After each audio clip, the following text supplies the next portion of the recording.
Hey guys, welcome back to a live episode of All About You. Sorry for the delay. There's been slight issues with YouTube lately. I don't know what it is. I believe it has something to do with the servers, some kind of connection issues. But I'm gonna just talk a little bit about a few topics, and you guys, when you get in, you can start asking questions.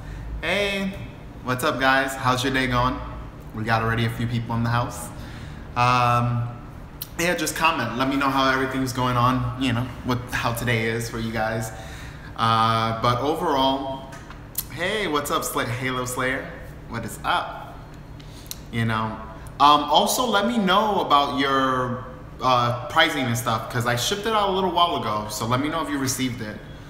Same goes for all of you guys that participated in the giveaway. Definitely let me know if you received your stuff so I can check up on it. Thank you. Thanks a bunch, Halo Slayer. What is good, Giovanni? What is up?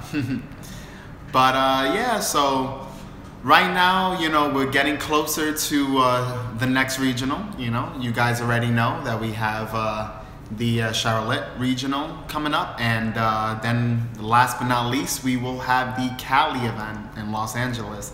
So that's going to be pretty cool, because the whole format's going to shift since set 3 stuff will be legal, and that's going to showcase a lot of different ideas and a lot of different type of decks. I feel like a lot of decks from this current set is going to be built up with set 3.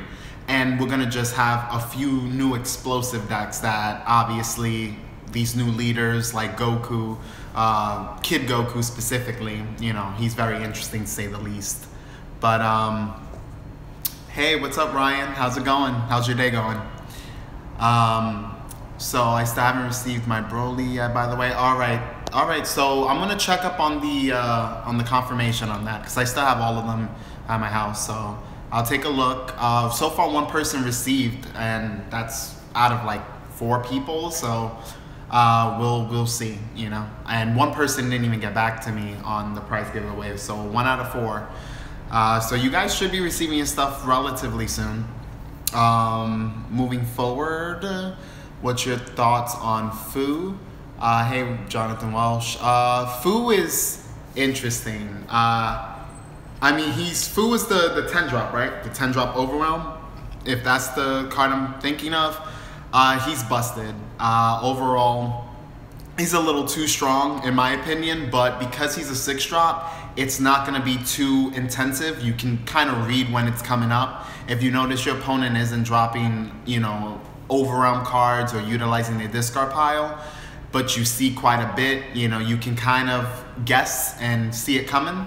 Now, the only problem is that it's not easy to prepare against unless you're running like Cold Bloodlust, which we also still have to see the interactions with how Cold Bloodlust interacts with Barrier and as such. I feel that Barrier should probably be able to get negated, but at the same token, I don't know, because it depends on when a card is played, if they come in with no effect, like a blanket effect, or if an effect triggers automatically. So we'll get, I guess, the details on that. But moving forward, why haven't you played Chilled yet? Well, all right. So Chilled Giovanni is, it's a leader that he's interesting.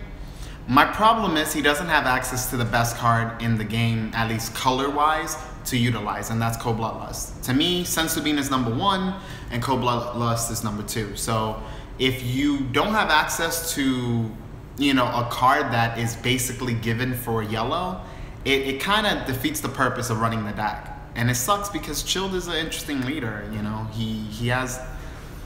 Hey, how's it going? How you doing, bro? Good. How it going? All right, guys. I'll catch you later. But yeah, so Cold Bloodlust is an incentive to run yellow. Right now, most yellow leaders, like Frieza's Army and whatnot, those leaders are very good because of that card. Had that card not exist for those colors, unfortunately, I don't feel like they would be played as heavy. The only leader that probably would see a good amount of play would have been Mecha and the and the captain, you know. But that's only because Captain Genyu is a self-awakened leader, and Frieza's practically a self-awakened leader as well, just based off of your hand, due to you utilizing a lot of extra cards. But moving forward, so I hope that explains why I don't run Chill. Chill is a fun leader, but if I'm gonna run a leader that's yellow, it's gonna have to have access to Code Bloodlust and, you know, kind of be able to do the things that I want to do during, you know, gameplay. All right, so we want consequences. What is up?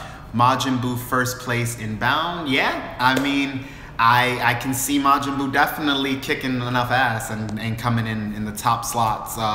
I definitely foresee Majin Buu doing very well in these upcoming in this upcoming regional for the Cali event. What's up, Alan Cat? How's it going? No, definitely Halo Slayer. No problem. I'll take a look and I'll drop you the confo. Ryan Phillips, I think the Masked Saiyan leader is great. I believe he is great as well. Very interesting. So I want to see how he's gonna play out in the format with like leaders like Vegeta, like the current leaders, because he's good, but we already have an established meta. So usually the way that card games like proceed is that you build up on what you already have. Like certain leaders just get better, certain cards, certain deck types just get better as we progress further into, I guess you want to call it the series. But every now and then we have cards that shake it up, you know, and usually Yu-Gi-Oh is known for shaking up things by drastic, you know, in drastic measures just by one set. You know, one set they create a whole new archetype and that archetype is like busted. So, you know, we'll see what happens. But I feel like right now a lot of the leaders are going to get enhanced and some of the new featured leaders are going to be very powerful and they will definitely make some top slots in Cali, if not win it all. Moving forward, hey guys, what's up? Thanks for stopping by. Definitely let me know how your day is going and any questions you have, since we got more new people coming in the chat. Just, you know, let me know what you want to, you know, talk about. Moving forward, thank you, Ryan. Hey, Aerosalt, Ant, I'm at work, LOL, check your messages, please. I need help before states. Definitely, I'll take a look. I know I got a little backed up on messages, but I got you. I'll check it after this video. I'll start going down the list. Moving forward, thanks a lot. You know, thank you. I really appreciate it. I try to be a monster. You know, I usually, you know, go all in, you know, so to speak. So hopefully this next upcoming regional, Charlotte is my regional, you know, to kick butt, but we'll see. You know, right now PPG, they've been collecting these championships like trophies over here, you know, so we gotta kind of stop them from collecting all of them. Right now they got enough. You know, the next two regionals should be a non-PPG affiliated person winning, you know, or non-affiliate. But, you know, but they've been doing this shit and that's what's good. I like the fact that they've been involved in this community and dominating. Hey bro, how's it going? How you doing? Everything's good. But you too, bro. Have a great one. But like I said, you know, so PPG is great that they're doing such a good job in the competitive atmosphere. But you know, we need we definitely need some new faces to win. You know, outside of those teams, maybe a different team. Myself, you know, I hope I can take the win. But you know, we'll see what happens. Moving forward, Giovanni Chilled is strong. He's not overpowered. He's strong. The problem with Chilled is that his 10Ks cannot combo. The tokens he gets, they can't combo unless you actually run the Chilled battle card. And honestly, me per se, I don't like running cards that you need to help utilize another card. I like cards that are strong on their own. Like for example, Kale. Kale is an extremely strong card, which is actually something I'm going to talk about a little on in the future in this video. Is that, you know, cards like Kale, they warp the meta single-handedly. Just one card does so much. You have a card that literally says, I field wipe all tokens or extra, you know, extra cards, or at least what I consider extra cards on the battlefield. Then I also kill off your main drops, like your Go Tanks if you're running, you know, the green 5 drop, or I kill off a Beerus, a turn 4 Beerus, you know, cards that do damage in your match.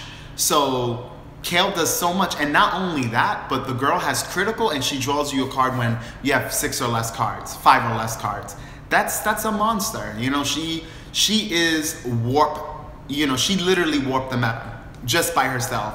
You know, so in this upcoming set, we already see that we have apes. Right now, apes are very strong, you know, guys and girls. So definitely, you know, when you start opening your packs or you start buying stuff online, make sure you start getting play sets of all these ape stuff. You know, I won't be able to tell you exactly what to buy, but maybe in future videos I will.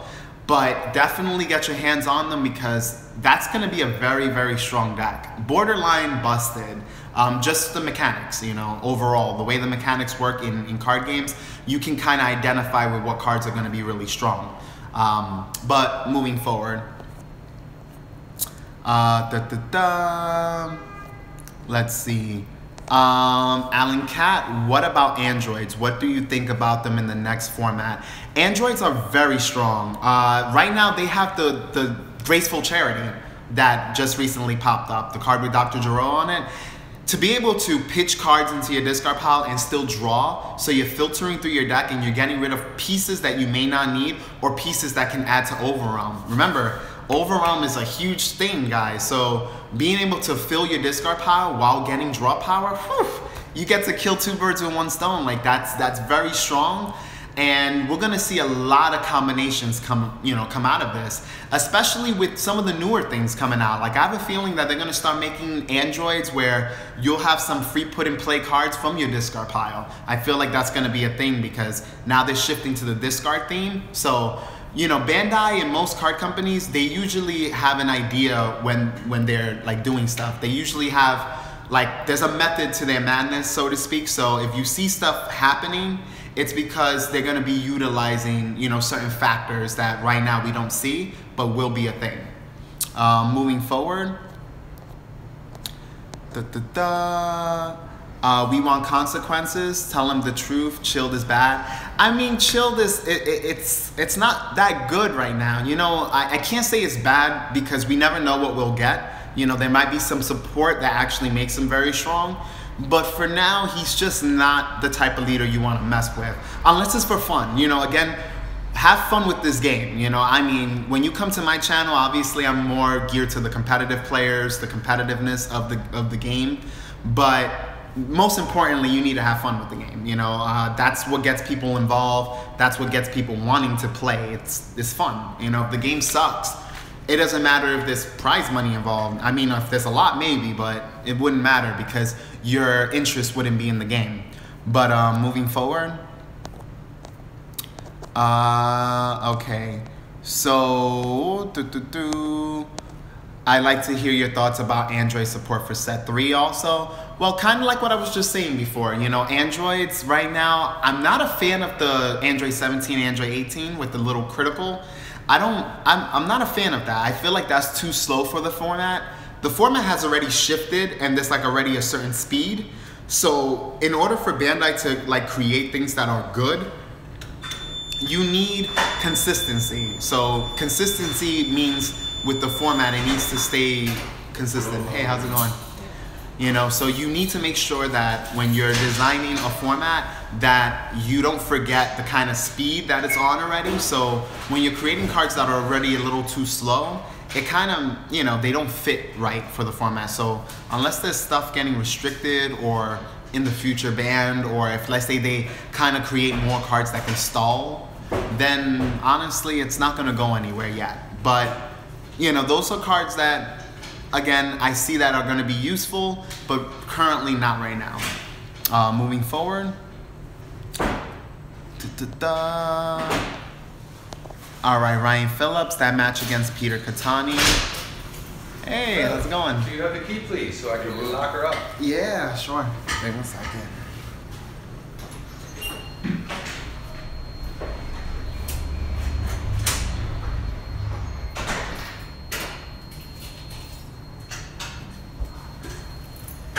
Thank you. Mm-hmm.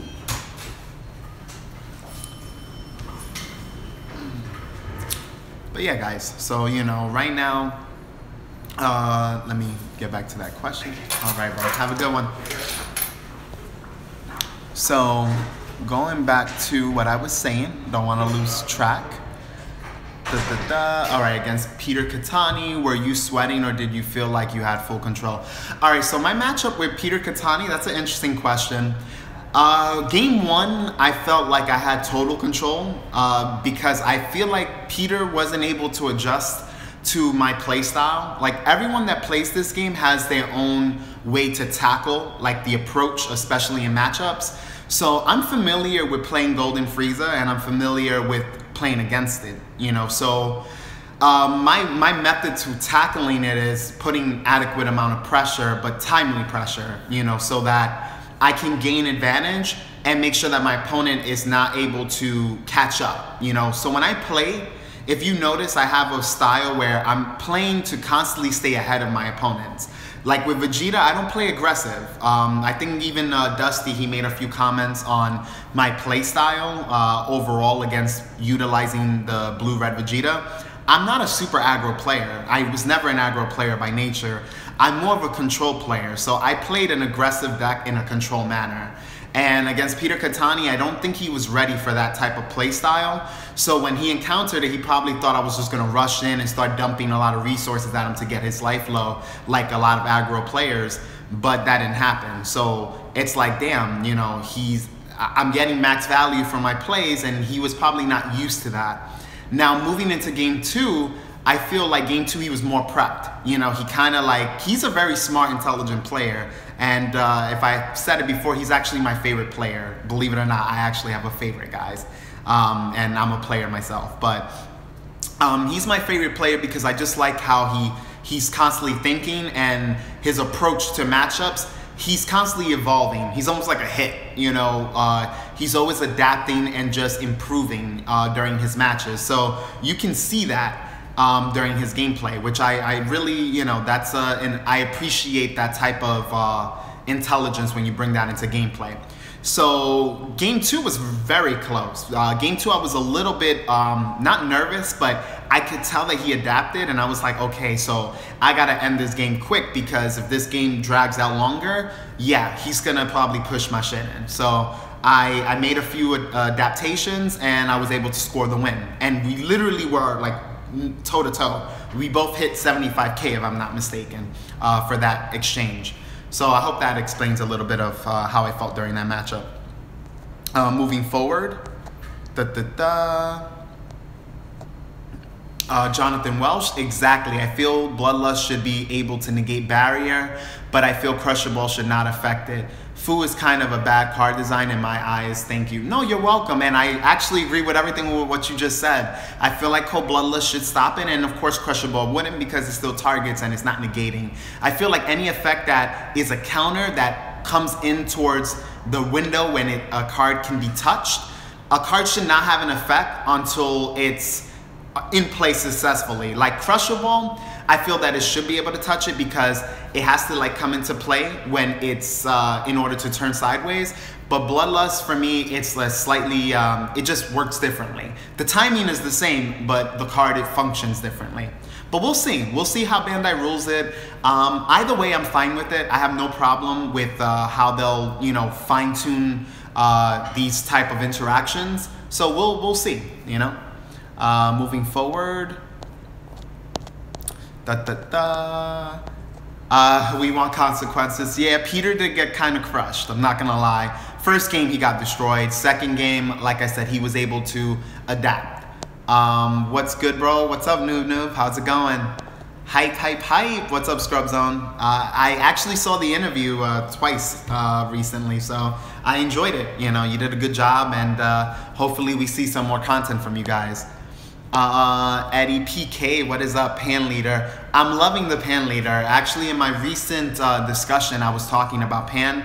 Pan is phenomenal, extremely strong, extremely powerful, and she does a lot. You know, Pan is one of those type of cards that she's constantly giving your field pluses, and she's netting you a lot of draw power. You know, and then she also renews Restan's energy. Like, that's amazing. Pan does a lot, you know, and that's that's a leader that, you know, I can tell you firsthand that that leader is going to do a lot of damage, you know. So definitely play test her because she's worth it. She's probably the best leader we have had. So that's a good thing, you know, something, it kind of switches up the format. Like I said, we have something new that we can actually utilize to compete against all these other leaders that are already out.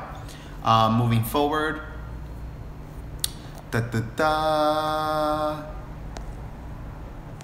How do you feel UMVC3 all day? How do you feel about the 4-drop trunks that can play Bobbity from hand?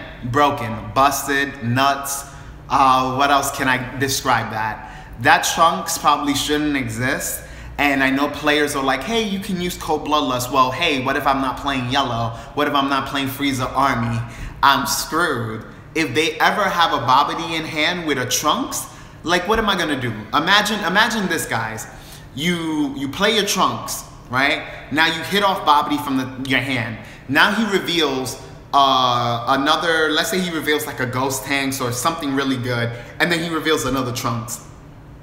That's nutty. Then you put in play trunks. Then if you have another Bobbity in your hand, you rinse and repeat. You know, all you have to do, like now, you can keep Bobbities in your hand. Back then, people would be like, oh, I'm gonna just keep one and shuffle the rest. Now you want to keep as many Bobbities as you can. He's just as good as seeing like an objection if you run that card. He's just as good as seeing key cards early game. And that's nutty, because a late game card you really wouldn't want in your hand, but because of trunks, he makes everything busted. And if you ever open up with both of them in your hand, you're keeping that. Like, it's too strong. You know, maybe against yellow, you might have a different approach because they can bloodlust you. But if you know you're going against a deck that can't stop you, oh my God, it's slow. They lost. Like, there's a good chance that they'll lose because they'll get blown out of the water, and that's my only problem. That card creates blowouts where it's hard to compete against someone that's already ahead of you. You know, then that's kind of unfair to say the least. But moving forward, I hope that kind of talks about what I feel how good Trunks is.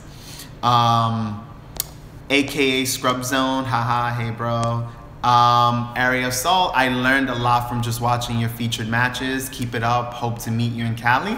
Definitely, bro. We're gonna see each other. You know, again, if you guys see me at events, come up to me. I don't bite. You know, I'll sign stuff. We'll hang out. If you want me, if you want me to talk to you about the decks that you have in mind, or maybe the deck that you're playing. If you need help during matchups, like if you notice in the tournament you're struggling against a certain matchup, come up to me. You know, I'll let you know how to beat it. You know, in the best way that I know how to beat the matchup.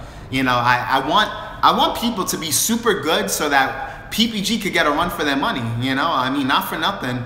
It's nice to see a dominant team, but it's a little scary when you see that there's a bunch of people that are just so good and they're always in the top tables, you know? I want to see other people in the top tables.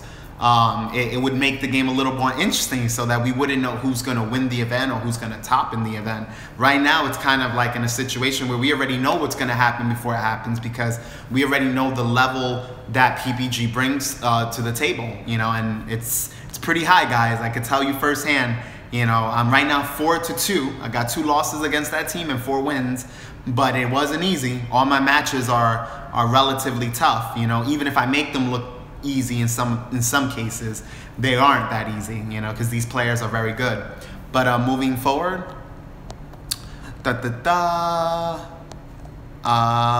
Jerry, are you playing Vegeta again? I more than likely I will, but I'm not 100% set in stone, you know. So I hope Eddie Saint Hilaire, you know, I hope I could still rep our squad, but you know, hopefully I can. But right now I've been testing different things, and because I've been testing different things, I might want to bring something new to the table that you guys have never seen me play. Similar to what Peter's doing, but nothing out of like the realm. You know, it's a leader that you probably will guess or be able to guess. But yeah, you know, so if I don't play Vegeta, which Vegeta's my main pick, but if I don't play him, I'm going to be playing the other deck that I've been test playing. Moving forward,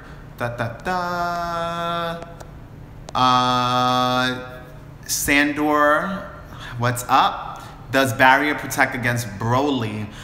It should. the cards can't be targeted by skills, period. Broly Leader is a skill, and so is all the kill cards that go along with it. So the way, I don't know what they're gonna rule, because like Broly gives you an option to select who you want to KO.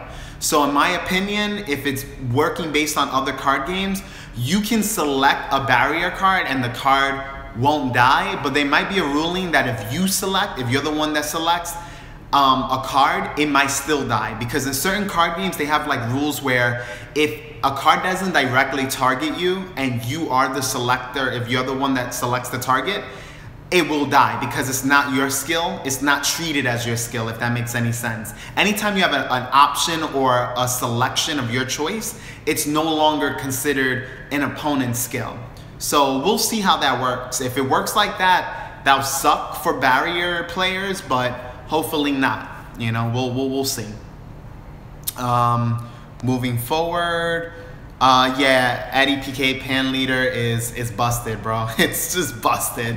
She's so good. She's just so good. Untap, upkeep, draw.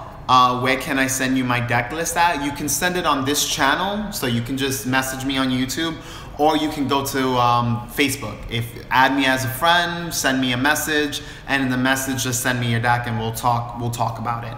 You know, what I do is I'll be able to dissect what I like, me personally, but again, it's my opinion. So I may tell you take out a card and you might feel like, hey, it's a good card, but it's just based on my play style. I'll let you know it's not making the cut for me anyway. So you know, that's what you can do to, you know, send me any, you know, messages in regards to decks or ideas and whatnot. Moving forward, let's see. Hey, thanks, bro. You're the best. Thanks, Alan. You're the best, boy. You guys are so cool. You know, I mean, it's fun to be able to interact. It's fun to meet you guys in person, and it's fun playing. You know, I mean, I know I do talk some shit, but you know, it's still fun. I want people to start kicking ass in tournaments and just being confident, you know, like in this card game and in anything you do in life, you just got to be confident that you're going to win. Even if you know that, you know, realistically speaking, you may not win all the time, you should always have that mindset so that you're always prepped up to do your best, you know, at pretty much at any circumstance in your life, especially when it comes to the game, you know. But moving forward,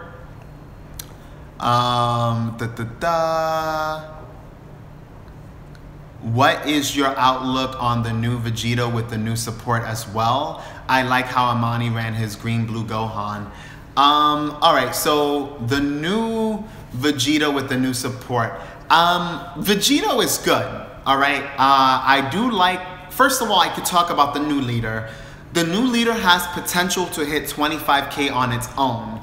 That's really good. And then his first side has the ability to draw a card every time he swings at a leader. So unlike Gohan had like a situation where you need more life. Vegeto's like, I'm drawing a card regardless. I do like that because it allows you to put pressure on your opponent and you don't go neg for putting pressure on them. And then when you're awakened, you have the ability to potentially get super beefy, and that's extremely good. So the new Vegito leader, I'm loving it. The support for Vegito though, it's a little wonky. I'm never a fan of cards, again, that are based off like one specific type of setup. And that's what Vegito is. Vegito is, you could run the Trunks that searches a Vegito, right? The critical Trunks, the one that came in the hero set. You could run that, which is cute. It's a cute card. It gets you to certain key cards. But at the end of the day, you're like building yourself up for one move instead of building like a deck that just does multiple things and doesn't focus on anything in particular, which is why I'm fond of leaders that don't operate on specific cards being ran in your deck. I love leaders that you could basically run any kind of deck and you won't know what you're playing. Like when you're sitting across from the table from a Majin Buu leader, you won't know what you're playing against because the leader functions on its own. You might see a bunch of Majin Buu cards, but you might see a player like myself play a whole totally different deck and it'll just shock you because it's like, oh shit, I'm playing Majin Buu. I thought I was gonna play against Majin Buu battle cards and the guy's dropping like a bunch of different things that I never saw coming. So your approach against the matchup is difficult because now you don't even know what I'm playing. All you know is I'm playing a leader that just says keep drawing cards and keep stacking cards under my leader. That's all you know. And that's not much information when we're going into game one at a best out of 3, or maybe game one in a best of 1 format. But moving forward,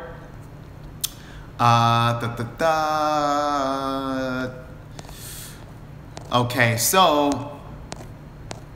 all right, I hear you. I love playing Bobbity, even though it's not a very competitive deck, but it's so much fun.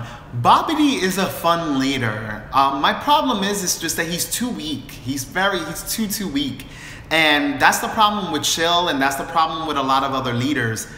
If you have a leader, even androids are borderline weak, but they function strongly because of the battle cards effect, where they raise all of them +5, and they also downgrade the cost. That's the only reason why androids are in a situation where they can compete in top events, is because of those effects. And of course the cell chain, but that's a given.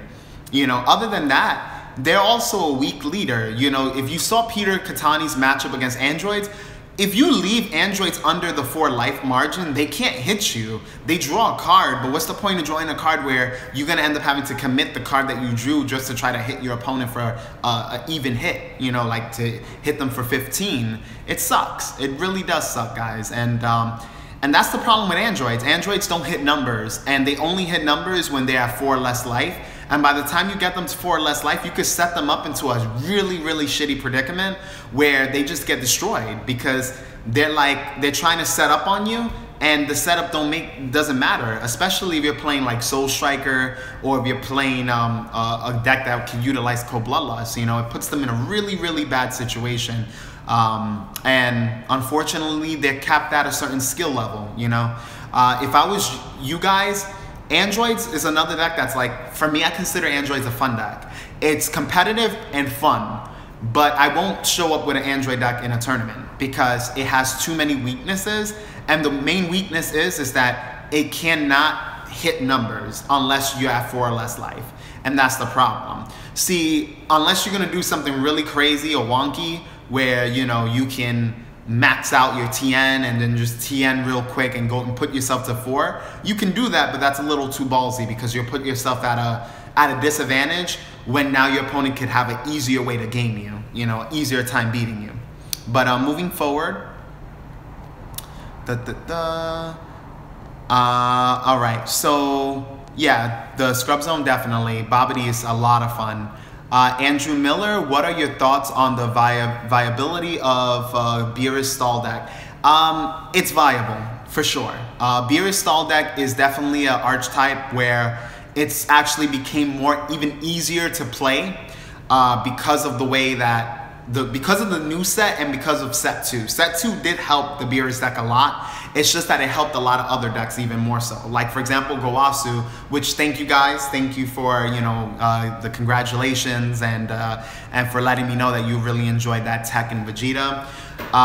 Gowasu was made for, you know, God decks. God decks that would be more typical like Beerus or Goku Black or Zamatsu.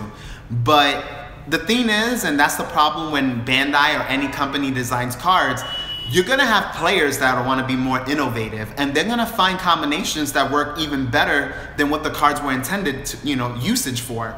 So because of that, it's like when we move on towards like newer sets and like, for example, this set, you're gonna see a lot of players doing the same thing where they're gonna be combining cards that Bandai probably didn't notice, and then it's gonna be stronger than what they expected. And that's kind of like where we're at. So I hope that kind of answered your question right there.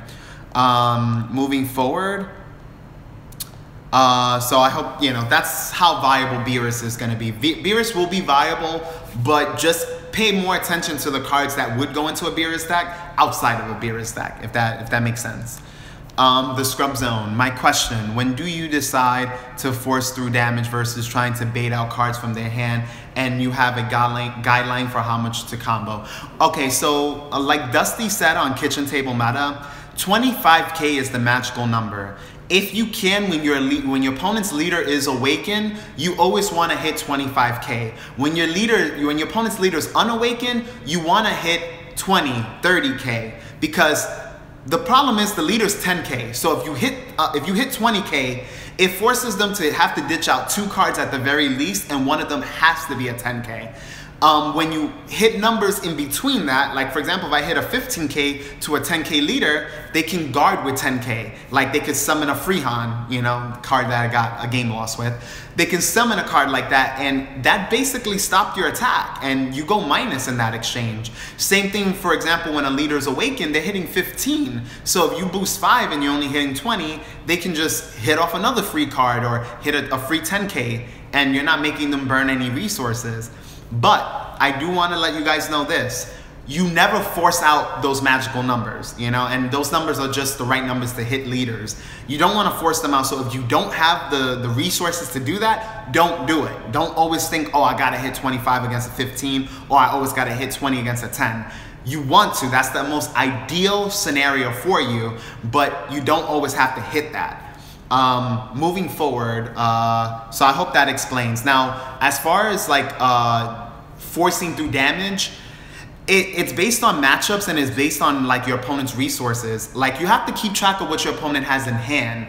If my opponent has like 10 cards in hand, for example, and I look into their drop zone and I look into their warp zone, and I don't see much key cards, I'm not gonna commit any cards out of my hand. I'm just gonna let the game, just pace out itself. I'm gonna attack you with all my 15K hitters, and I'm gonna just let you do you. I'm gonna let you drop cards out of hand. I'm not gonna put pressure on you.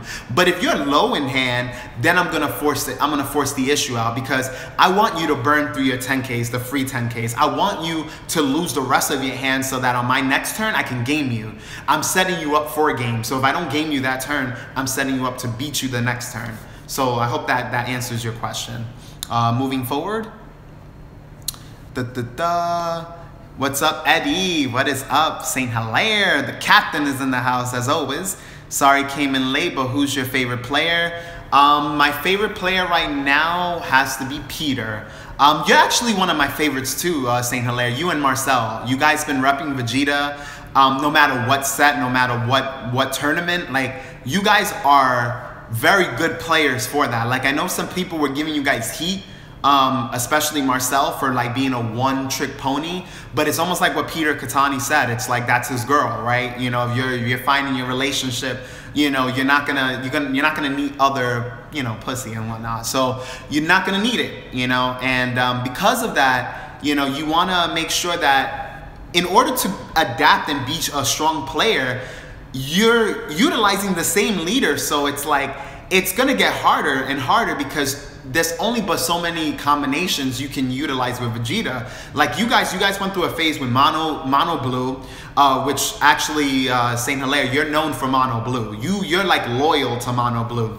But you know, when it comes down to Marcel, he's used to Red Blue Vegeta, Green Blue Vegeta, Mono Blue Vegeta. I mean, shit, we're gonna see him probably play Yellow Blue Vegeta, you know? But the point is that in order for him to keep up with other players, he has to constantly adapt his leader, and that's not easy.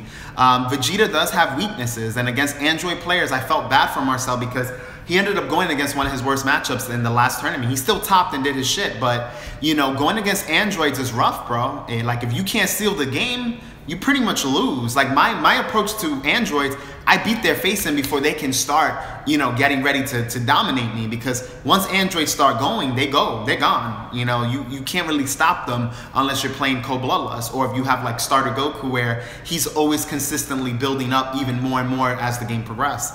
But moving forward, Noob the Hulk, Eddie,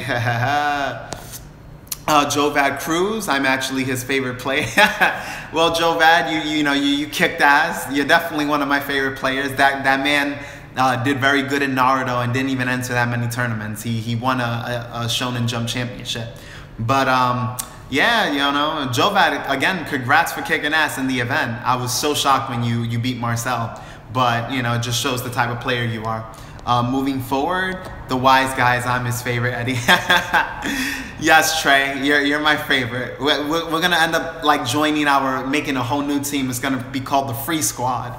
But yeah, it's good to see you guys here. Nintendo fanboy, what is up? How's it going? How's your day? Let me know. Too bad the Budokai Club isn't in Canada yet. Hoping some big events come our way. Of course, man. Canada, come on. You guys got Danny Hype. You guys got freaking like your player group. You have Matt Chow. You have my boy you guys have a lot of good people. Zuhair, like, you know, you guys are stacked with competition. So, you know, it would be an honor for, I'm pretty sure I can say this even in behalf of PPG, if you guys get like a big event, you know, we all going down over there to chill and kick ass. You know, it's going to be fun. You know, it'll be a full house or a fuller house with like the new installment and shit. But moving forward, untapped upkeep draw. How's everyone feel about Trunks? Which Trunks? Elaborate, because we already spoke about certain Trunks, so I gotta figure out which one you're referring to. I was referring to the new Vegito leader, by the way. Okay, Garnell Cooper. Yeah, well, yeah, I spoke about it, Garnell. The new Vegito leader, very good. You know, again, he can hit numbers. He can hit up to 25K if you have the best case scenario.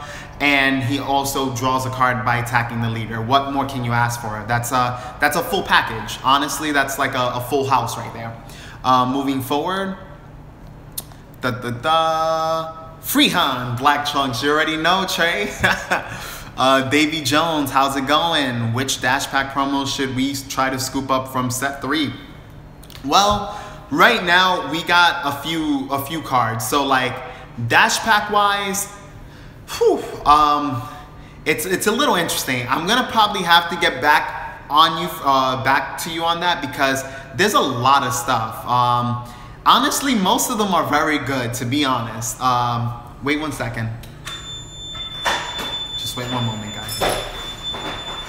Hey, how's it going? How's it going, man? Nice to see you. It's great to see you. How we doing? You have a good slide into the new year? Yeah, it's been going good. How about you? How's? Not bad. I just quit my job, so I'm back to really? New York. Okay. You felt like you wanted to quit? You wanted to leave already? I needed to quit, man. Fucking hell, it was about time. And as soon as I did, I was like, I don't know how I didn't quit earlier. So yeah, it's good stuff. Good stuff. Nah, yeah, definitely. I that's the same thing with me. I can't be in a place if I'm not liking it or the pay or whatever. Things are not adding up. And if you're working too hard for what you're getting paid, all that type of shit, it's gotta fit, you know? Nah, that is so true. I was getting paid like an intern, working 14 hours a day, and it just. Oh heck no, heck no. And it was also in Geneva, so. Yeah. Geneva's pretty. It's interesting, obviously, to someone that's never been in Switzerland and all, but it's fucking boring, man. Really fucking boring. I really don't like the French people, so it all worked out for the best. Yeah. Well, glad you're back here. At least now you can relax a bit. Yeah, you know. Man, fucking kick back, and I'm flying out tomorrow to Turks and Caicos. So. Nice. I know. So a little bit of the beach will do me good. Yeah, definitely, bro. Enjoy. Thank you, I'll catch you around. Thank you guys for being patient. You guys are awesome. Thank you. But moving forward, all right. NK Belmont. Do you think the game is speeding up too much too early? Yes. Right there. I didn't even finish reading your whole question. And absolutely. Right now, I feel like the game is like in an area where it should have been at this point, like maybe 6 to 7 sets in, not us hitting our third set. I mean, already set 2 I felt was a little too strong. I already felt like the whole meta has warped into just being really powerful. And, you know, it's fun. It's fun that we have a strong format, but at the same time, it does take away from the interactions of players because I feel like it's less work to win. You know, the smart players will just edge out the other players that are still newer to the game, and by an easy margin because cards just do too much, so it's easy to finish your game. Like I kid you not, guys, in the last regional, I finished some games within 10 minutes. Some of my matches were done within 10 minutes, and that shouldn't be. 10 minutes for a regional round, like an hour game, that should have been an hour only lasting 10 minutes. Yeah, that's a little So it just shows you that the format is just fast and players can take advantage of the speedy format. But let me finish answering your question. Mirror Leader, Black Bardock Leader, and Chain Trunks Bobbity just make control decks basically unplayable. Yes, they do. I do agree. And that's why I feel like Bloodlust is going to be a mainstay tool, and they need to create a new card that's similar to Bloodlust that green or blue can access. Yellow already has the access to it. We need maybe a blue card that says requirements God or something. I mean, whatever it is, we just need like something, you know, to put the format a little bit more in check, so that players have the option to mainboard hate or sideboard hate against players that want to use and abuse busted cards in their deck. But moving forward, Zuhairs, what is up, boy? Actually, I was just talking about you, man. You know, being one of Canada's strongest players. You know, you kicked ass in the event. Proud of you, man. Proud of you. You kicked ass, boy. But it's always fun. It's always fun, and that's why if there's some tournaments going on in Canada, you better believe that New York, Team New York is going down over there. PPG, Team Florida is going down over there, and we're gonna have a lot of other players that enjoy the game that's gonna visit you guys, because you guys are really good players, and it sucks that you guys have the smaller representation where it's just your group, and I'm pretty sure there's other competition down over there in Canada. So you know, it'd be nice to kind of test our skills against those players as well. But moving forward. Adam Dresden, I hope I pronounced your name correctly. What is up? How are you doing? Was there a reason for all the nicknames and incomplete card names in your deck list? To be honest, me and my play group, all right, as you guys may know, I like using abbreviations. I like using a little bit of slang terms, or creating my own slang terms for card games. So when it comes down to that, that just becomes part of my everyday curriculum. So when I'm writing a deck list, like in my mind, I'm looking at Gohan, Sun Spirited, or whatever it is, as Freehan. Because every time I play against my opponents, like Jonathan Tavares, Eon, Eric Hill, and other players at my locals, I call them by those names, and everyone knows what I'm talking about, because I kind of gave them, I already established nicknames over there. You know, normally when a new card comes out that I really like, I start giving my own abbreviations for their names. So I kind of make the card a little more special than what it is, because I like giving importance to certain cards that I like, you know. So that's where that came from. Let me finish reading the rest of your question. It was quite annoying checking card set numbers on a lot of your cards to see what you played. I mean, it was probably annoying because you don't know my lingo, so sorry for that. You'll get more familiar with it by watching my channel. So there'll be newer cards that I probably will have abbreviations and different names for. So you'll get a hang of what I'll be, you know, how I'll be referencing stuff. But of course, in upcoming tournaments, I'm not going to be doing that. Obviously, I don't want to be getting a game loss for just a slight abbreviation or a slight twist in the name, you know. So yeah, that's not going to really be happening for the ARG deck list. But you know, on my channel, I may name something. If you don't know what it is, you can simply ask me, and I'll always put the card numbers. If I do an abbreviation, I'll do the card numbers. But you guys will get familiarized with it. Moving forward, Garnell Cooper. So now that we've gone past set 1, where Vegeta was top, then Cell became top, and then the expansion with Mecha has jumped to one of the top 3, and we have that trifecta. What changes are coming in set 3? Right now, there's no longer going to be a Triforce going on, you know. Before we had, again, the aggro decks such as Vegeta, Trunks, even Champa, but no one's really ballsy enough to play Champa anymore. And then we had the matchups with Mecha Frieza, Captain Ginyu, all those control decks, hardcore control. And then we had the Cell Chain, which was basically Android and Cell Leader. Those were that made up the Triforce. And because of that, those type of decks, they were basically checks and balances. You know how we have like the system in America? That was our checks and balances system. But because of the new set is going to warp the meta, so there's no longer going to be a Triforce. Now I feel like there's going to be a lot of viable decks, and a lot of these decks will naturally check some of these decks that are already dominating. So because of that, you're going to end up seeing a lot more versatility, and a lot more decks are going to just be overall more viable. Moving forward.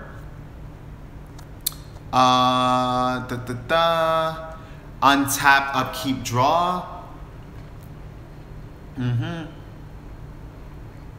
All right, what I mean by Trunks, by the way, I mean the leader. Okay, leader. Well, Trunks leader is good. I mean, the Trunks leader has always been good. He's just, my problem with the Trunks leader is similar to what a few players have said. He allows you to deck thin and go through your deck so you can see more resources quickly. However, because of the fact that he is not plussing you any cards, you're always staying the same. He only pluses you during the time that he awakens. So that moment where you go into discard, combo, draw a card, awaken, draw 2, combo, draw a card, that's when he starts giving you clear advantages. But before he's awakened, he doesn't net you extra cards, and like leaders like Vegeta, that's what makes him a dominant force to be reckoned with.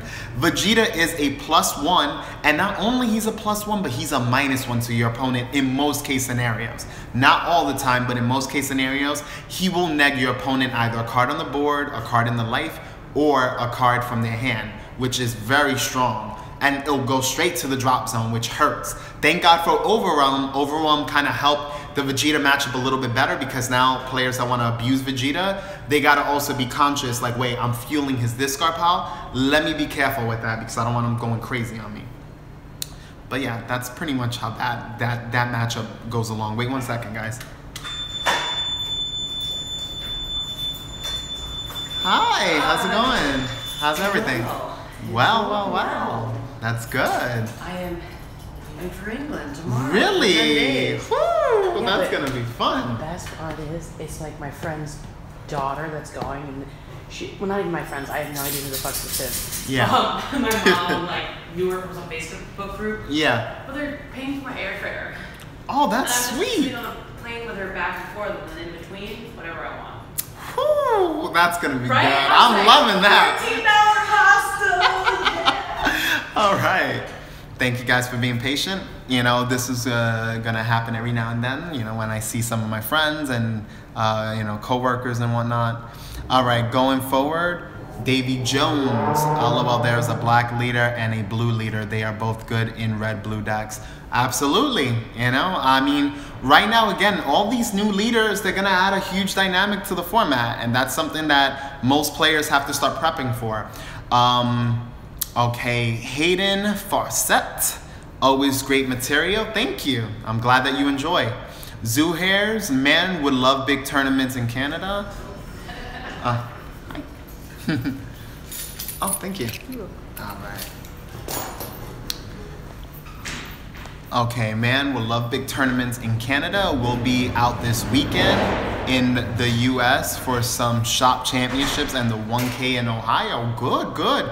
So, you know, it sucks that you guys won't be going to other regionals though. I know they're a little too far. Would have been nice to see you guys at least one more regional. Maybe Cali, maybe, yeah? Hey guys, maybe we could do a poll to get the Canada players to come to Cali. Hey guys, what's up? Everyone that's new coming in, you know, let me know how your day is going, and also ask any questions with the new format. We got a lot of things going on, a lot of new set leaders coming out, a lot of new strategies coming out, and overall, you know, Cali, we got this regional coming along, so we got to see what's going on. You know, we got to prep up for these tournaments because we don't want, hint, PPG, you know, killing it too much without other competition involved. But moving forward, Shinobi, what is up, man? What got you into this game? Okay, well, what got me into this game was initially I enjoyed the Naruto game. I think I've spoken about that a while ago. The Naruto CCG was created by Bandai, a division from Bandai because Bandai is a ginormous company. And so when it came out, I kind of fell in love with the card game. I didn't even know about the show. This came out when I was 14 years old, guys, and I'm 25 now. So 11 years ago, the card game came out, and I was just like infatuated with it. You know, it just, the mechanics were different. I was playing Yu-Gi-Oh at the time, so Yu-Gi was obviously one of our all games. I'm pretty sure most of you guys right now watching, you played Yu-Gi-Oh. You know, Yu-Gi-Oh and Magic the Gathering were like our 4 founding fathers, so to speak. So most players learned how to play CCGs from those 2 card games, and then we kind of branched out into different divisions, whether it's Vanguard, Pokemon, you know, Naruto when it was around, Bleach when it was around, and, you know, Versus and all that other good stuff. But anyways, what got me into DBS was primarily because of the game that I was playing before. Naruto was a very special game to me, and it was a good game. It just ended up not getting the right treatment it deserved. And when I saw Dragon Ball Super, it just reminded me of Naruto, and it reminded me of like the good times I had traveling to events, competing, and meeting new people and friends. So, because honestly, like my best friends are people that are involved in this hobby. So like I know for you guys, you can also drop it in the comment section below. Let me know, like, have you met new friends and whatnot, because that's something special about playing card games. Not for nothing, I'm more like of an introvert. I socialize, but I only socialize with people that have the same interest as me. I don't really go out of my comfort zone too much to go to clubs, bars, and stuff unless it's with people that I already know. I don't just do that for like fun. So when it comes to socializing, for me, it's not the same as it would be for like your typical guys that go clubbing and constantly meeting new people and just partying hard. That's not my thing. So the card game community kind of like drew me in, you know, and when I saw Dragon Ball Super, it was just another opportunity to kind of get involved with, you know, people, because this game, the interaction is really special. Like if you look at my my interviews, like the most recent championship videos that I have where I'll interview players at tournaments, I love it because it's like up close and personal. You get to see the reaction and like the expression of the person that you're playing against, and everything is personal. You know, like you get to say like, hey, like, what do you think about this matchup? And the person is legitimately telling you what they think. And like, it's funny because I'll have people that saying, oh, I know you, I'm gonna beat you. Or, oh man, you know, it's my first time playing you. And they're a little like afraid to play me, which I find that, you know, I'm flattered. But you know, it's always an honor to play someone that that knows who I am. But yeah, so I hope that answers your question. Moving forward, yo, you play Card Fight Vanguard 2, bro? I did at one point, but I stopped a few years ago. I topped 2 regionals. I topped 4 a New York regional, and then I topped 8 a regional upstate. This was a while back, and I was really killing it with Tsukiyomi, you know. So that was like the stack chain where, you know, top 5 put the rest of the bottom, top 5 put the rest of the bottom. That was my thing. But moving forward, Super Critical Frieza, hey, how's it going? So how about that 4-drop Topo in set 3 coming up? I like him, but I do agree with a lot of the community members. He isn't as strong as a lot of the other cards in the set. So is he good? Yes. Will he be played? Yes. Is he like the card to go to? Not quite. But he does synergize with a few other cards, which I'll get to that in a little bit in the future in the video. After KOing a battle card, switch the card to active. Haha, that's unreal. Yeah, I mean, it's really good. It is really good. It's like Android 16, guys. Android 16, anytime he KOs a card, whether it's due to revenge or just due to straight up combo power in battle, you restand him. Topo does the same thing, except Topo's not a blocker, but Topo hits harder. Going forward, I know the meta at the moment, it is predictable, but there is a few unpredictable things about how this game is shifting. And that's kind of like what I told you, being innovative and utilizing leaders and utilizing battle cards that don't go with the norm. Again, using Majin Buu outside of a Majin Buu leader, using the Majin Buu leader with different battle cards that don't utilize any Majin Buu cards. You get what I'm saying? So just shifting the balance a bit can create an unpredictable format where you're like, damn, I'm playing against this, but I don't even know what I'm playing against. And that makes the game much more interesting and much more competitive. Moving forward, Team Defno, what is up, guys? It's good to see you guys here. Sup, bro, keep up the good work. You doing your thing, you know it, you already snow. Zoo Hairs, bro, that chick that just came in is down for the D. Woo! All right, I'm definitely down for that. Hey. So pro right now. Dang, that's gonna be really fun though. You got to tell me about it. You got to tell me about that. My third time going, but first time alone. Well, not like single alone, but like alone as in I don't have to listen to your goddamn agenda plan. Yeah. So that's all you gotta do. You gotta join Facebook groups for people 50 plus, and then you'll find some good stuff. Right? She's a sweetheart. I get along with some of my coworkers very well. But moving forward, yeah, well, she's cute, like I said, Zuhairs, but she got a man, so that ain't gonna work out.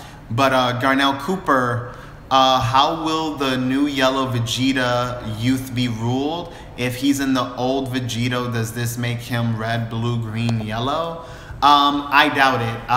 The Vegito leader specifically said all Vegeta and Goku cards, red, blue, green, basically they all become, the same color. They never mention yellow, so Vegito's only gonna still be tri-colored base. Had he been quad color base, I'm gonna be honest, that shit would have been busted and Vegito would be too strong of a leader overall. You can't have a leader that just says, I'm every element, I'm every color. Like that's too nutty, especially when you have cards like SS3 that says, I pump up all my red cards, but oh, what do you know? My quad deck is all red.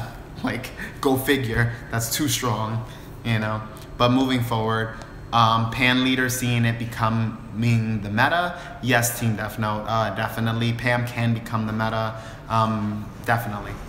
Hey, all right, bro. Hey, everything is good. Yeah. Everything's great.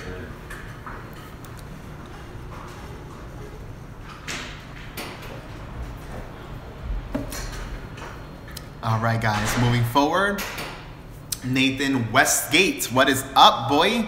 I'm pretty interested in Bardock style deck. The leader seems nice. The SS31 crisp. Yes, the SS31 is super fine-tuned and very crisp. Honestly, it's devastating. He's freaking third. Like, all right. Let's go with the battle card. The battle card is freaking 30K, bro. Like, it's guys, 30K is a force to be reckoned with. That Bardock SS3, even if you negate and neglect the effect, he's a freaking 5-drop that's 30K. Like, you can't handle that. It's super strong. Not only that, but if you do overlay him and use his EX Evolve, guys, that's super powerful. That's gonna net you a big advantage in gameplay. What I like about that card is that it's a good card without having to evolve, and it becomes an even better card when you evolve. And that's what they need to continue doing for this game. Keep designing cards that are better when you utilize the template of what they want you to do, which is EX Evolve in this case. And they're still good if you can't do that. So you could put pressure to your opponent's leader, put pressure on the board, drop something that's actually, a force to be reckoned with, so to speak. But moving forward, all right. What is your opinion on Dr. Miyu or Mayu? He's interesting. Again, not a bad card by any means. Very good. Will definitely help out a lot of like the Android-based stuff. So that is something that I am, looking up on. But I still have testing. See, another thing, guys, is that I'm already talking to you based on the things that I know for sure are gonna work, but there's a lot of things that I need to test out myself to see how good is good, if you get what I mean. Like, something could be good on paper or in theory, but then when you're playing it, it's not as good or it becomes even better. So I need to go through that phase and actually decipher what's gonna be really good. Moving forward. Okay. All right. Adam Dresden, what do you think about the Indie Top 32 deck that had Cellito with Fuse Zamasu package? Genius. The guy, I met him, I shook hands with him, and I gave him a compliment on his build. Very good. It was a strong deck, but I'm going to be honest, once you know what it is, it's easy to beat. The deck really can't handle pressure, even though he designed his deck to try to like slow the game down to his favor. It's very difficult when you're constantly just dropping bombs on the board, especially like a starter Goku or even Vegeta. Vegeta's nasty. Vegeta like will almost run right through that deck. But what's good about him is that the player realized that against certain decks he wouldn't be able to take the aggression, so he sides out all the Zamatsu stuff and he runs a regular Cell Chain deck. So if he's playing Vegeta, he'll just Cell Chain you. And you don't see it coming because game 1 you're thinking you're playing against Zamatsu. I mean, game 1 you're thinking you're playing against the Cell Chain, and then game 2 he switches it up on you. So it's very good because he could steal a game 1, and then game 2 he could just beat you because now it's the Cell Chain, and you're like, shit, you weren't ready for it. But moving forward, but overall, awesome deck, awesome dude. Super Critical Frieza, do you know what cards you want to use already from set 3? Yes. And what you think about the super combo cards? Haha, I know people wanted to remove them and now we get more of them. I know, it's ironic. Wait one moment, guys. Hi. Hi, Tim. Anything you dropped off for Taylor? Taylor, it let me should have been see. like some snow pants from next, Okay. a bag from next dry cleaning. Yes. Oh, awesome. Actually, just came in. Perfect. Thank you very You're much. welcome, dear.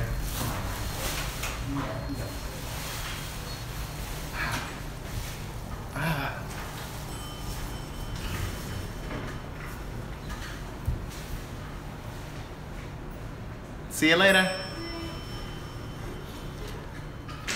But yeah, guys, so like I was saying, you know, right now, let me just charge up my phone because right now it's gonna be dying and I don't wanna like get disconnected with you guys. So, okay. So moving forward, do you know what cards you wanna use? So like I said, I do. All right, now the super combo cards, moving forward on that. The super combo cards are, I know a lot of players didn't like the fact that we were getting more of them. Actually, I saw a lot of posts on Facebook with players saying, hey, I think it's unfair that if one player sees several copies in one game, they have a huge advantage, which you are right. But look at it like this, guys. The players that are still learning and that are getting to that intermediate level, this is not going to apply to you, but this is going to apply more so for the players that are already in the intermediate level and that are getting better or already on the pro level, or what's considered to be pro. So at this point, you know that when you're playing your game, you know that you can force your opponent to waste cards. That's what's so good about this game, that regardless how busted your hand can be, your opponent can still beat you. And that's what I love about this game. Most other card games, if they draw the nuts, you auto lose. In this game, you can still win even if your opponent draws the nuts. And that's why like I practice enough, because I love beating my opponents when they draw the nuts and they're like, damn, how did I lose? Like I had all my 10Ks, I had 3 to 4 sensu beans, I had good battle cards, and they would literally tell me like, bro, like what went wrong? And I'm like, well, what went wrong was I zoned you. And my reference into zoning. All right, if you guys are not familiar with the fighting game community, there is such thing as zoning. Zoning is like when you utilize certain characters, like let's say Chun-Li, Guile, whoever it is, where you're constantly waiting for your opponent to do something so you can kind of counter. It's like a counter approach. So when you're zoning someone, you're constantly on top of them and you utilize their play style against them. Like you utilize what they can do to you against them. So you're always like a step ahead of them, because it's like Ultra Instinct, right? You know, it's like every time you do something to me, I'm constantly moving with you as opposed to moving against you. In certain games, you'll notice that when you're both going at it and you're just both like, it's like a little Super Saiyan battle where you're both just like hitting each other, killing cards, hitting each other, killing cards. You notice that sometimes it's hard to kind of gauge who's going to win the game because it's like back and forth. But what happens if you just step back and allow your opponent to kind of dictate the pace, but they're really not dictating the pace, because you're actually, every time they do something, you're constantly counteracting what they do instead of just going, you know, head to head, back and forth with them. You can slowly shift the whole game to your benefit.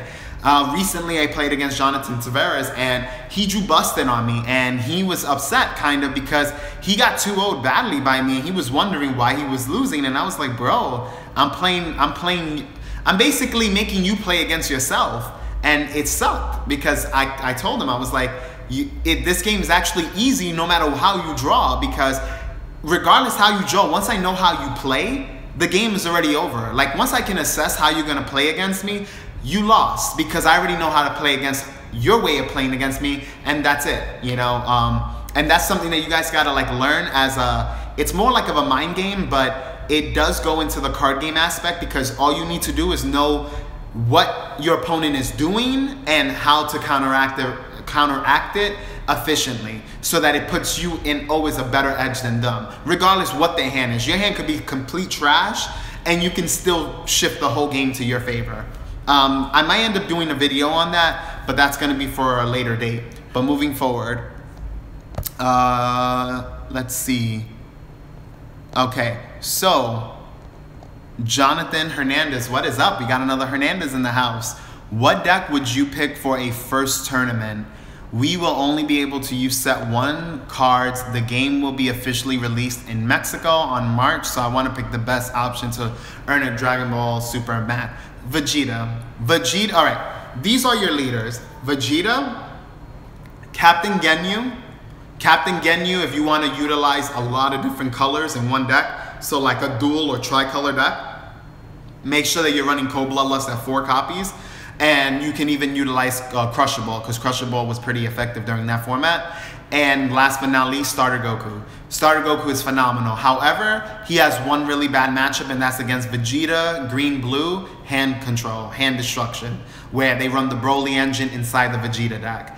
Make sure that you keep track of what cards are utilized, because like I said before, you can run cards outside of what they were intended to be used for. So make sure you're on that. But that's like the best advice I can give you. Those are the 3 leaders that you want to go with for set 1. Team Hernandez all day. What is up? Cheers. Super Critical Frieza. Pick Broly. John. Yeah. Okay. So Garnell, but Vegeta Youth is inherited yellow. Okay. So the thing is that Vegeta Youth is, but I think if this is in reference with the whole Vegito deck, the problem is that he's yellow and he's not red, blue, or green. Like maybe in the future when they start combining colors, like certain cards or battle cards are gonna be green, blue. Imagine if a battle card is green and blue. It'll give a lot more diversity and combinations to other decks and other leaders that you can use them in. But moving forward, Nathan Westgate, what's your thoughts on the Killer Sword Trunks? Killer Sword Trunks, very good. If you can, just describe the effect, if you don't mind, by doing so, because I don't remember all the cards by heart, so definitely fill me in. Juan Pablo, Mono Blue Vegito with Comrade and Super Rare Triple Strike Trunks, tournament worthy? Yes, it is possible. The problem is that Vegeta, I'm gonna let you know a little bit about Vegeta. Vegeta, the leader card, he is one of the strongest leaders, but his strength lies within the early game. It doesn't lie within any other part of the game.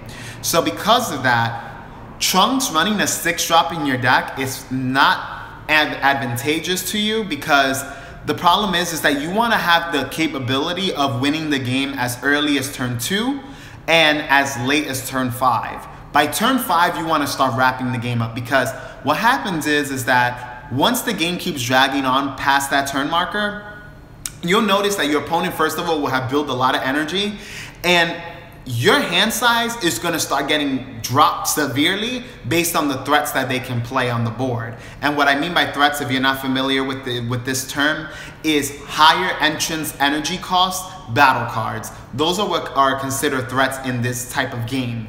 And that just simply means that you have to expend more resources from hand, board, and other zones to try to deal with those threats, deal with those problematic cards.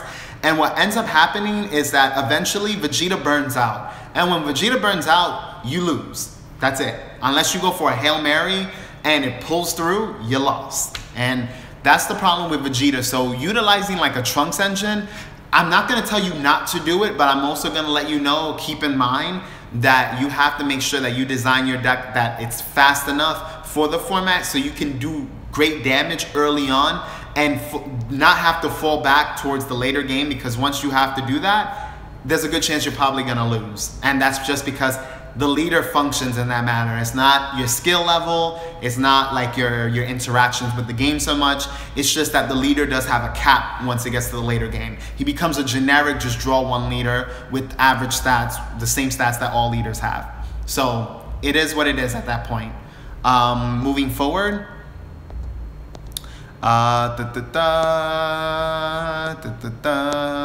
we want consequences. Planet M2 is nuts, even without Miyu. I agree, definitely agree. Bontavious Barksdale, what is up? How's it going? What do you think of the yellow for set 3? Yellow is great, bro. We got apes, man. These apes are freaking powerful. Powerful battle cards that literally we have an extra card that costs 4 and it says bring 2 4 or less guys on the board. Like, that's nutty for free. You basically get 2 for 1 special.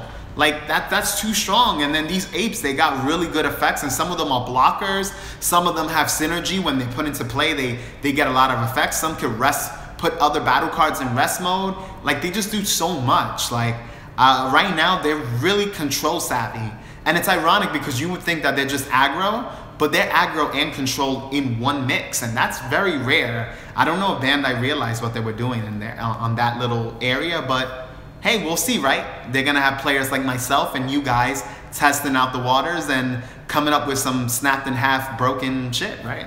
I mean, it is what it is. Moving forward, Juan Pablo, loved your red blue Jeets. Thank you, appreciate it. I hope you got to enjoy playtesting it. But I love the 20k 2-drop in mono, and 1-drop Kaba just doesn't seem like it's worth speeding, killing yourself. All right, so the way Kaba is utilized, I could tell that you're like more on the intermediate level. Kaba is utilized in a fashion to help awaken me quicker, so I can awaken by like turn 2-ish. And it's also there for matchups once my opponent's awaken. Kaba is used as a way for me to finish and close the game. He's not used to just drop and swing out. You don't just play Kaba, swing out, take a life, play Kaba, swing out, take a life. You don't play like that. That's not how you effectively use Kaba. You want to use Kaba in a strategic manner where he's just a 1-drop double strike. Now listen to these words. He's a 1-drop double strike 15k that nets you a +1 off of your life. That's insanely good because that +1 can be used to combo. It can be used to do a lot of other things with. And additionally, he only costs 1 for that double strike. That's like me hitting you with a Furthering of Destruction, but instead of getting a 10k, I get a 15k that also nets me another card. So he's like 10 times better than a Furthering, but he's an actual battle card you drop on the board. Think of it like that. You get so much value from a card like Kaba, which is why, honestly speaking, he is the best 1-drop in the game currently. Next format, not too sure. We're gonna have to still dive in and test play more of the cards. But moving forward, all right. What is up? Is it permitted to side into a different leader? No. Guys, you cannot side into leaders. You can only have a sideboard for battle cards and extra cards currently.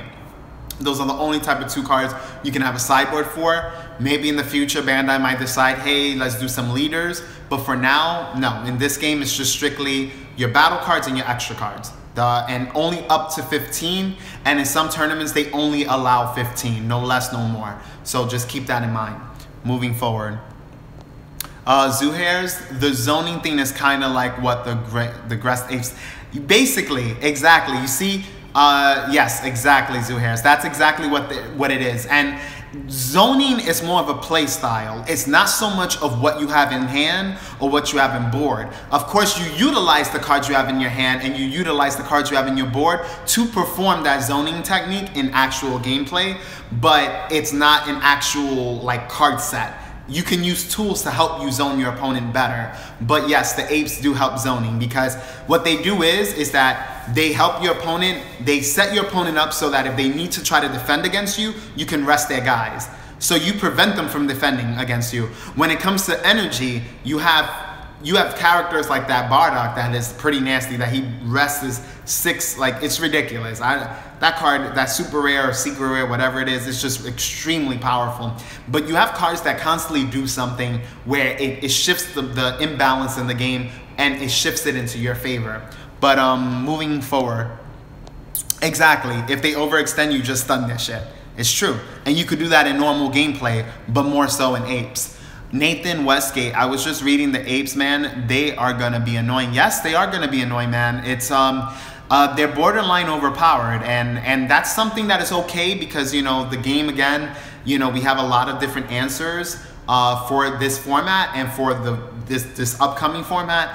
But it's gonna get to a point where it's gonna be just too much to keep up with, and I just hope that Bandai is like aware, like, hey, you know, we're designing all these cool cards, but guess what? Our players of the game, they're smart, intelligent people. They're gonna probably break the game and utilize all these busted cards in an even more busted manner. So I hope that they're paying attention in that regard. But moving forward,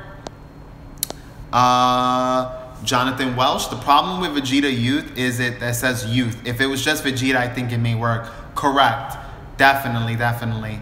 And Zuhair, definitely, we'll talk before the weekend. You know, you can just hit me up, man, and you know, I'll give you a phone call and we'll just talk on the phone for a while. Moving forward, Nathan Westgate, Killer Sword is Xeno Evolve 4 Double Strike Auto. When a card evolves into this card, choose up to 1 battle card in your warp when energy 3 or less and play it. That's pretty interesting. Okay, that is nice. Auto, when this card evolves into this card, choose 1 battle card in your warp with an energy 3 or less. That's a nice card. All right, but now the only problem I already see with this card is that you have to evolve it. It has no effect if you don't evolve. And like I was saying earlier in this video, you want to try to stray away from cards that only do something if you meet a condition. The best cards in the game are cards that do stuff regardless if you meet a condition, and they might do even more if you meet the condition, or cards that have barely any condition and they're super versatile in like multiple different decks. So you get so much usage out of them. Those are the cards that are the ones that you want to look out for in this set. Look at effects, read all the effects, see what cards can go with multiple different cards. Those are your better cards of the set. That's how you identify with the better cards of the set. Cards that can mix and match with other cards without having to be constrained in one way to build it, or one like formatted way, if that makes any sense. Moving forward, what is up, Shiny Gamer? What's up, boy? Vontavious, I'm so happy Yellow finally, after 2 sets got a 1-cost negate. Me too, and I'm happy they got a 1-cost Majin Buu, which is Bulma. Shit, I'm glad that Bulma's in the house. Oh, I play her, draw a card. Then we got the little ape Goku that says, hey, top 10 for a Bulma. Whoa, I just got like a Majin Buu essentially. Play, draw a card. Like, that's amazing filter. I'm loving it. I'm loving that we got that. We got a negate and we got a nice 1-drop Bulma that can net cards. Team Electrolyte bodied, LOL. Yup. Neil, what is up, Neil? How is your day? What is going on in your life? Is Mecha still viable in set 2 meta? If so, which variant is best? Is Mecha still viable in set 2 meta? Of course he is. I mean, it's just the way you play, you know, and I'm assuming you're talking about Mecha as in the leader, and if you're talking about the battle card, that is also both viable. But if so, which variant is the best? Honestly, green-blue to me is the best. You have access to killing stuff on the boards via Kale, Promo Gohan, cards like yellow, or what I want to say yellow. You have your Frieza, your free blockers, you have your 10k boost, you have your bloodlust, and then most importantly you have the blue aspect, which allows you to run Monikas, you run your objections, you run your Beerus if you want more kill cards, or if you want to build your deck more defensively, you can run Bulma's and Whis engine, the blocker Whis specifically, so it can help guard you up and help you survive the later games. Mecha is very versatile. The blue-green is my favorite with a pinch of yellow. Yep, leader, thanks. I'll try that. Yes, bro, definitely. I might even do a deck profile of that soon. That may help. I'll probably enter in a tournament and then win the tournament and then do a deck profile. I like doing that more so. I like winning events and then giving you guys a deck profile on it, because then it shows you that the deck is good enough to win and its performance is good. You just have to learn how to utilize the deck. It's better than me just giving you a deck profile and it's like, have you even played it or have you won anything with it? Give me a second. Hi, how's it going? I'm good. That's good. Great, great, great. You seem very happy today. Yeah, I came back from a tournament. I don't know if I told you before, but I've like played this game where it's like Magic the Gathering. I don't know if you've heard of like cards like that. There's like money involved and stuff of that nature, so it's a fun way to gamble. Alright. Don't lose your house.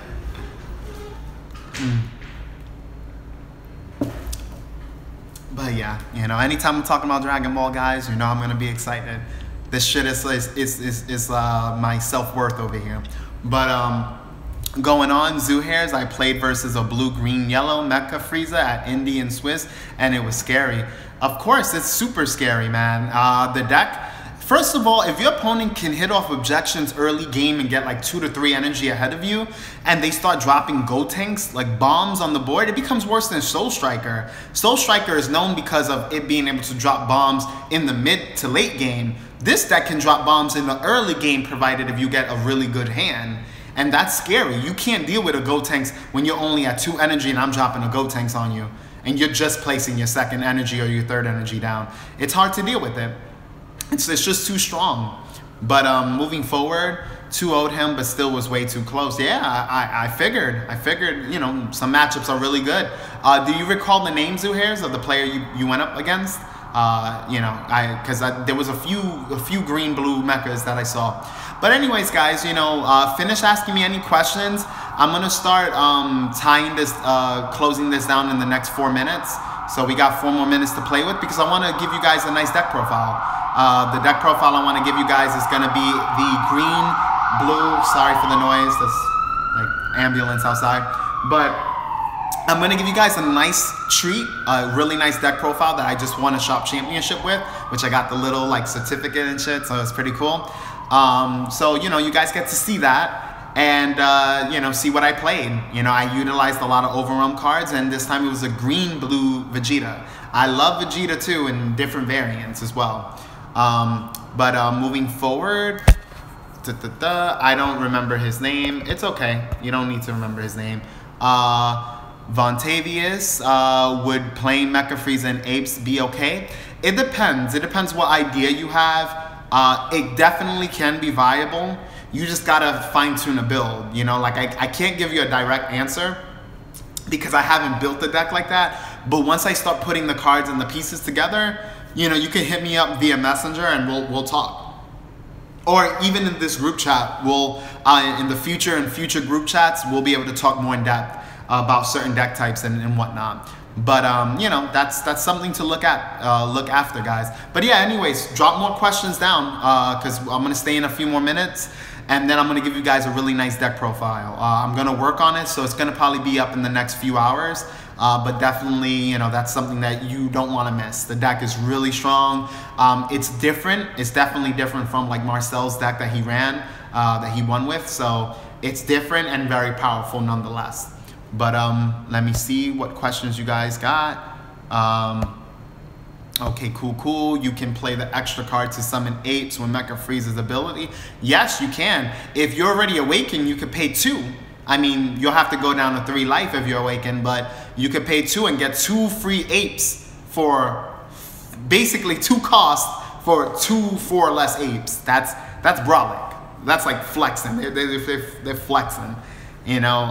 And that's a thing. That can definitely be a thing. So you know, that's something that we can look forward to. But and you can play the field card Planet Vegeta to help you awaken too. Absolutely. That's the cool thing. You'll be able to utilize a lot of different cards to kind of accelerate how the apes play. But you know, yeah, you still have to pay the tree green. Yes, that is true. That is very true. What is up? We want consequences. What do you think of red blue Vegeta mid range with Babidi? Not a good idea, to be honest. Hey, bro. I'll catch you later. Man, I'll be right back. All right. All right. We want consequence. What do you think? All right. So like I was saying before, Red Blue Vegeta is made for early to mid range, but not control. You could play the deck in a control manner, but you don't want to be running cards like Babidi. The problem is, what I said earlier in the video, is that Vegeta operates as an explosive leader. And what I mean by explosive is, he is at his best early game. Between turn 1 to 4, he's a monster. Once you hit turn 5 is the turning point where other leaders get time to shine against them. And that's the main issue. So you want to stray away from that. You don't want to get caught up in a situation where you're playing Vegeta and you're playing him in a very slow control manner, because you're going to end up losing out. Wait, what's that? Hey, good afternoon.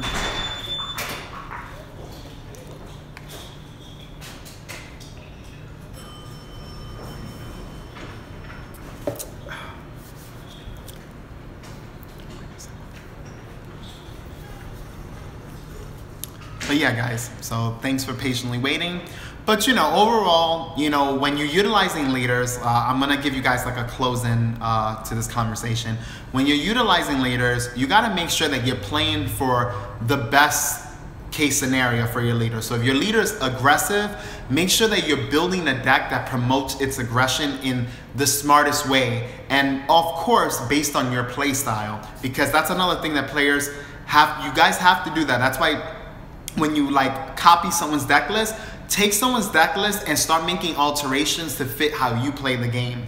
That's how you really mold and grow a leader to make it work for you, as opposed to a leader that you notice when you're playing it's not really working the way you want it to, because you're going against how the leader functions. You want to always maximize as much value as you can from how the way your leader plays, so that you can really gain advantage in your games.